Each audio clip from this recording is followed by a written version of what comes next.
Bonjour, chers amis. Bienvenue à High School.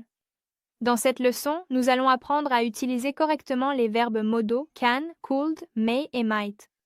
Les verbes modaux sont essentiels pour exprimer des capacités, des permissions, des possibilités, des nécessités ou des obligations. Un aspect important est que les verbes modaux ne changent pas en fonction de la personne ou du nombre. De plus, les verbes modaux modifient le sens du verbe principal dans la phrase. Voyons comment cela fonctionne. Dans la phrase I swim, le verbe swim indique une action de base, une capacité générale.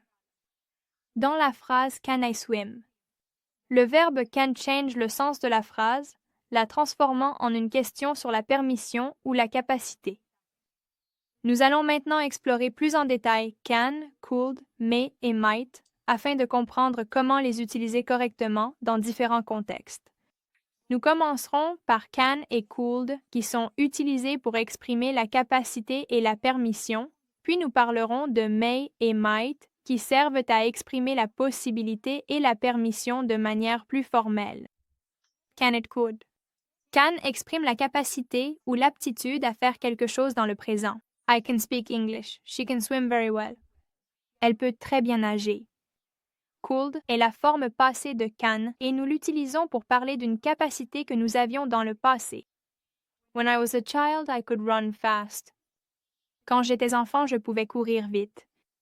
He could play the piano when he was young. Il pouvait jouer du piano quand il était jeune. On voit qu'il avait ses capacités quand il était enfant ou quand il était jeune, dans le passé. Une autre façon d'utiliser can et could est pour demander la permission.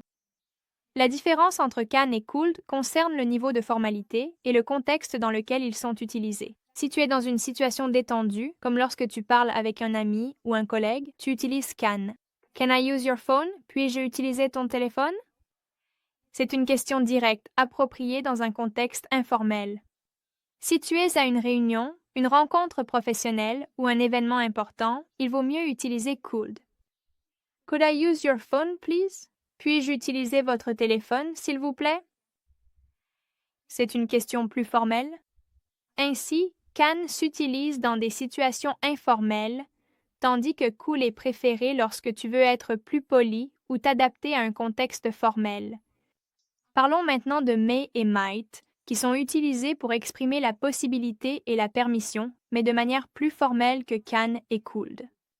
Nous utilisons may lorsque nous voulons exprimer une probabilité ou une possibilité plus élevée. En général, lorsque nous disons may, il y a une chance relativement plus grande que quelque chose se produise, mais nous ne sommes pas 100% sûrs. It may rain later. Il pourrait pleuvoir plus tard. It might rain later. Ici, might suggère que la probabilité de pluie est plus faible ou plus incertaine. May et might peuvent être utilisés pour demander la permission. May I use your phone? Puis-je utiliser ton téléphone? Might I use your phone? Puis-je utiliser ton téléphone? May est utilisé plus fréquemment dans les conversations quotidiennes et il est considéré comme poli, mais pas très formel. Might est utilisé dans des contextes plus formels ou lorsque l'on souhaite être extrêmement poli. N'oublie pas que can est utilisé dans des contextes informels pour des demandes directes entre amis ou collègues. Could est plus poli et plus formel que can, mais il reste utilisé dans des contextes relativement familiers. May est utilisé pour demander la permission dans un cadre formel ou respectueux, tandis que might est le plus formel et poli, utilisé plus rarement, surtout dans des situations très formelles. C'est tout pour aujourd'hui. Parcours la leçon complète sur le site pour enrichir ton vocabulaire et découvrir des informations supplémentaires.